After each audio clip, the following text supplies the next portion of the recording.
If you're a real Warriors fan living in the US, this video is for you.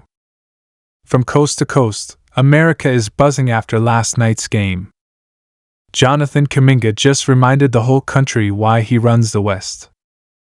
The Golden State Warriors are once again standing at a crossroads, and this time, the focus isn't on Steph Curry, Draymond Green, or Klay Thompson.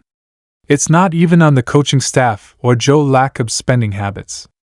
The spotlight is squarely on Jonathan Kuminga, the 21-year-old forward who has steadily grown from a raw prospect into one of the most exciting young players in the league.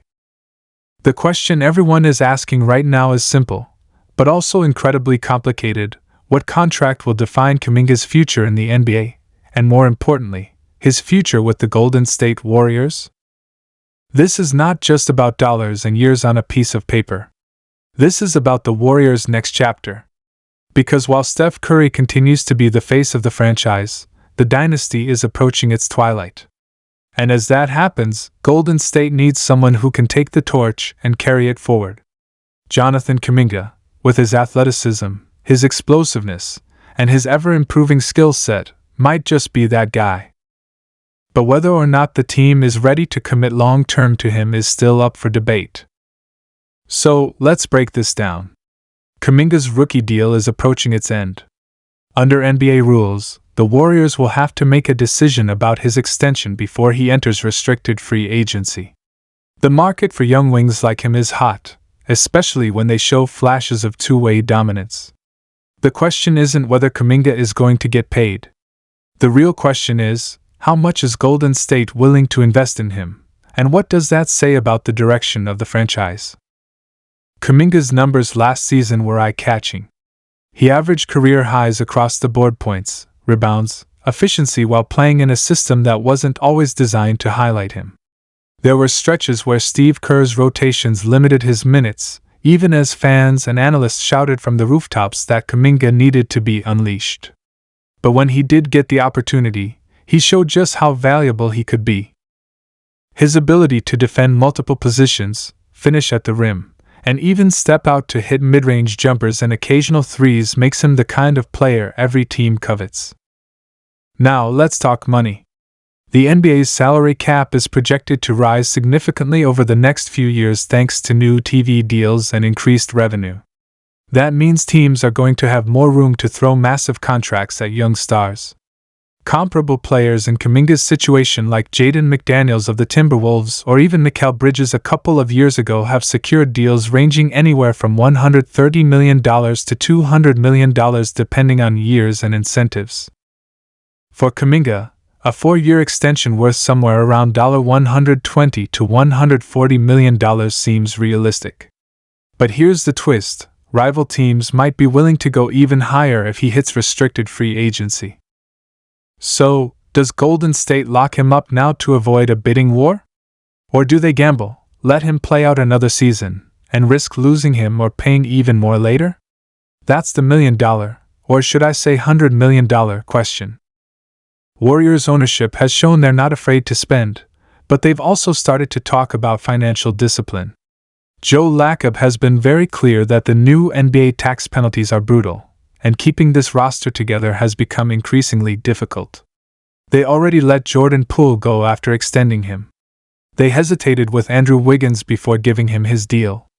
And now, it's Kuminga's turn in the hot seat.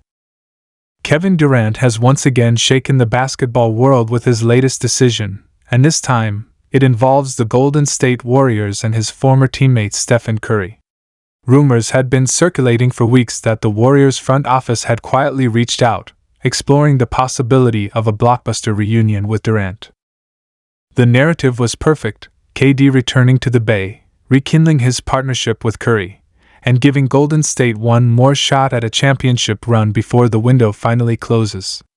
Yet, despite the excitement from fans and analysts, Durant has decided to reject the opportunity to play alongside Steph again, sending shockwaves through the NBA community and leaving everyone wondering what went wrong.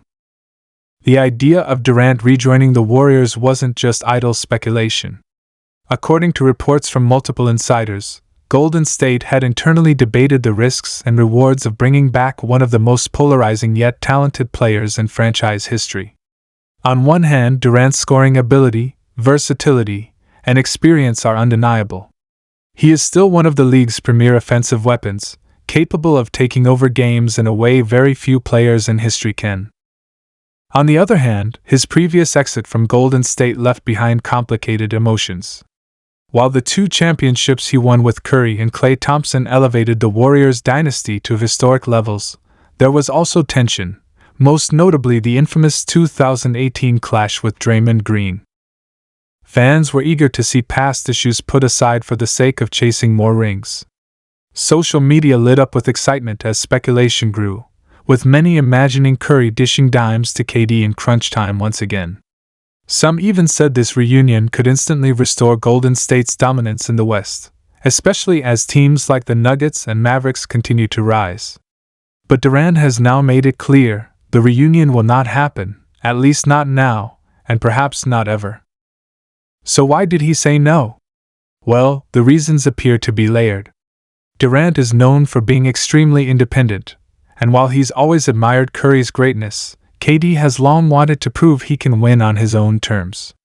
Ever since his departure from Golden State in 2019, he has been determined to step out of the shadow of the Warriors' established dynasty.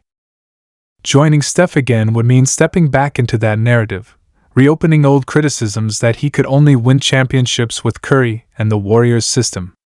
It's a narrative Durant has worked tirelessly to escape, and saying yes to a reunion might undo years of effort to redefine his career. There's also the question of fit. While Curry and Durant meshed beautifully on the court during their previous stint, the Warriors are not the same team they were from 2016 to 2019. Klay Thompson is gone. Draymond Green, though still valuable, is aging.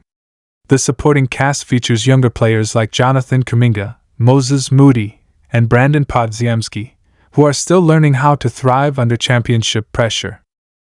For Durant, walking into that mix might not guarantee the instant success he once had, and there's no guarantee the chemistry would feel the same.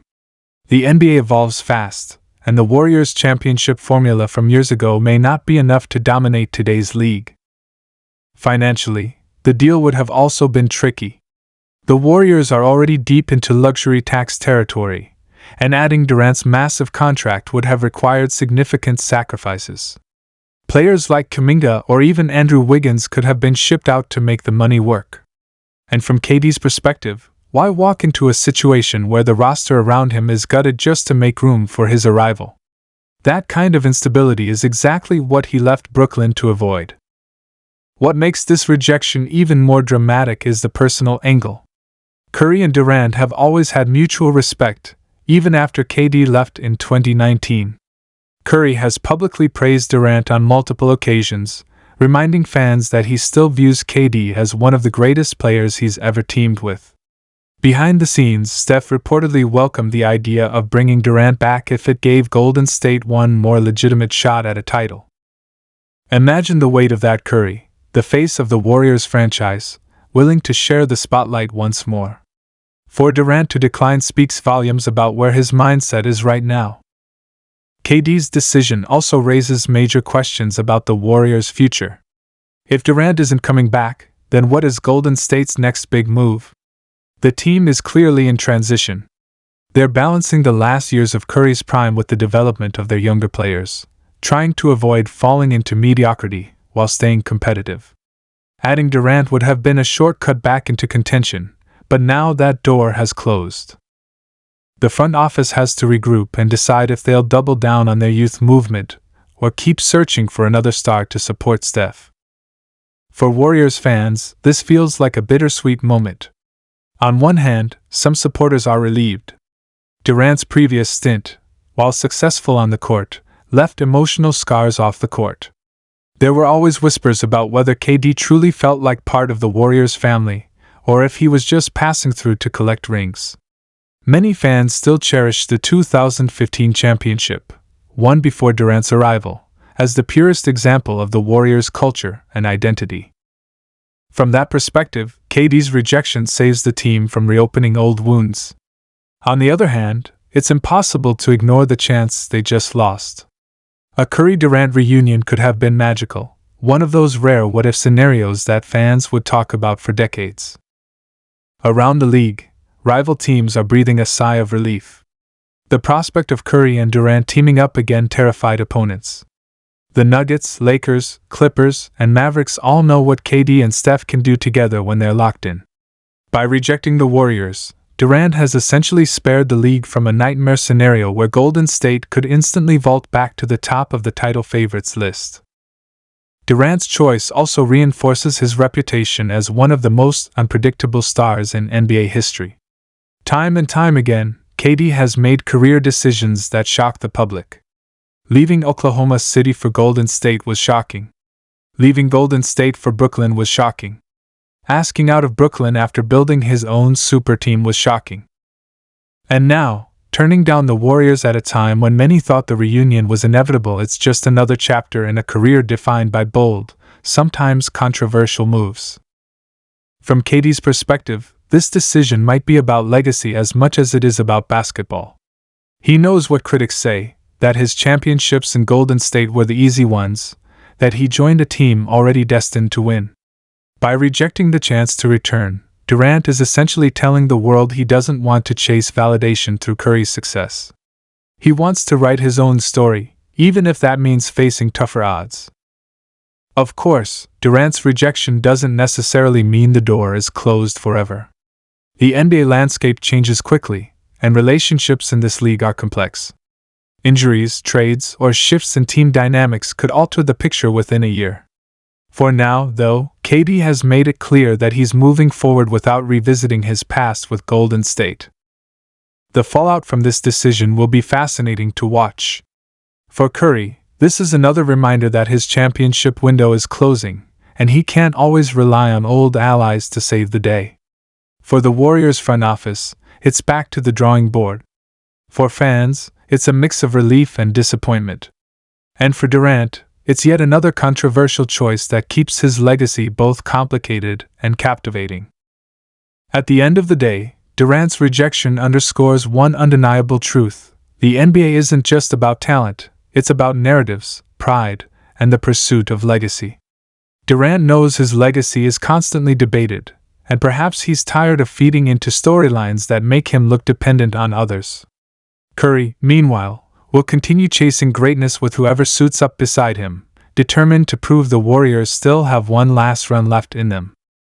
And so, as the dust settles, the Warriors move forward without their former Finals MVP, and Durant moves forward without his former championship partner. The league remains wide open, the storylines remain dramatic, and fans are left wondering, what could have been if Kevin Durant had chosen to run it back with Stephen Curry one more time? This decision won't silence debates, it will only fuel them. Was KD right to reject the Warriors? Would a reunion have damaged or strengthened his legacy? And most importantly, did he just close the door on one of the greatest potential comebacks in NBA history? Time will tell, but one thing's for certain: Kevin Durant has once again left the basketball world talking, and that might be exactly what he wanted all along. But here's the thing: Kuminga isn't just another role player. He represents hope for the future. The Warriors know that Curry can't carry the franchise forever. They've tried to bridge the gap between the present and the future by drafting players like James Wiseman, Moses Moody, and of course, Kuminga. Wiseman didn't pan out. Moody is still searching for consistency. But Kuminga? He's the one who looks like he can become a true star. That's why this contract decision is so defining. If the Warriors extend Kuminga with a big deal, they're essentially saying, "You are the next cornerstone. You are the guy we believe in." But if they play hardball, drag things out, or even consider trading him rather than paying him, that sends a very different message not just to Kuminga, but to the rest of the league. And make no mistake, other teams are watching closely. There are franchises out there loaded with cap space, young assets, and an eye on the future who would love to pry Kuminga away from Golden State. Think about a team like the Oklahoma City Thunder, who are stacked with picks and need more physical wings. Or the San Antonio Spurs, who just landed Victor Wembanyama and might want to add an athletic running mate. Even the Detroit Pistons or Orlando Magic could be lurking in the shadows, ready to make a splash. The Warriors can't afford to ignore that reality. Because once a player like Kuminga hits restricted free agency, rival teams can structure contracts in ways that make it painful for the current team to match. Front-loaded deals, player options, trade kickers, these are the little details that can tilt the balance. Now, let's step back for a second. Beyond the numbers, beyond the cap sheets, let's talk about the player himself. Jonathan Kuminga has something you can't teach: raw talent combined with relentless drive. When he came into the league, the biggest questions were about his decision-making and his consistency. Could he develop into more than just a highlight reel dunker? Could he become someone who impacts winning on a nightly basis? Over the last 2 seasons, the answer has been trending toward yes. He's learning to slow the game down, to pick his spots, and to trust his jumper. His defense has grown sharper. He's no longer just relying on athletic recovery plays, but actually reading offenses and anticipating. These are the signs of a player who's starting to put it all together. And when you're 21 years old and already showing that growth, the ceiling is sky high. So, what contract defines that? Do the Warriors bet on his upside and pay him like a future all-star right now? Or do they hedge, offer a smaller extension, and risk alienating him? Some front offices like to take the cautious approach, but Golden State has to remember what happened with other players in the past. Lowball offers can sour relationships. We've seen players in similar situations request trades or simply walk when they feel undervalued. And here's where it gets emotional. Kuminga has openly expressed frustration in the past with his role. He's not shy about wanting more responsibility, more minutes, more trust. A big contract extension could smooth over a lot of those concerns. It tells him, we see you. We believe in you. You are part of our future. But if the Warriors hesitate, if they treat him like just another piece of the puzzle, that could fuel the kind of frustration that pushes him out the door. For the Warriors, this is about more than basketball. It's about identity. The dynasty has always been defined by loyalty, keeping the core together, believing in their guys, building a culture of trust. Letting Kuminga slip away, or mishandling his contract, would feel like a betrayal of that identity. But at the same time, they have to balance loyalty with reality. This is a business, and the numbers have to work. Fans are divided too. Some believe Kuminga is ready right now to take on a bigger role, maybe even challenge to be the second option behind Curry in the near future. Others think he still has a lot to prove, that giving him $150 million would be premature. But that's the risk you take when dealing with potential. You either lock it in early, or you watch someone else benefit when that potential turns into production. So, let's imagine the scenarios. Scenario 1, the Warriors offer Kuminga a 4-year, $130 million extension this summer. He signs it, he feels secure, and the team begins grooming him as the face of the post-Curry era. That's the optimistic path.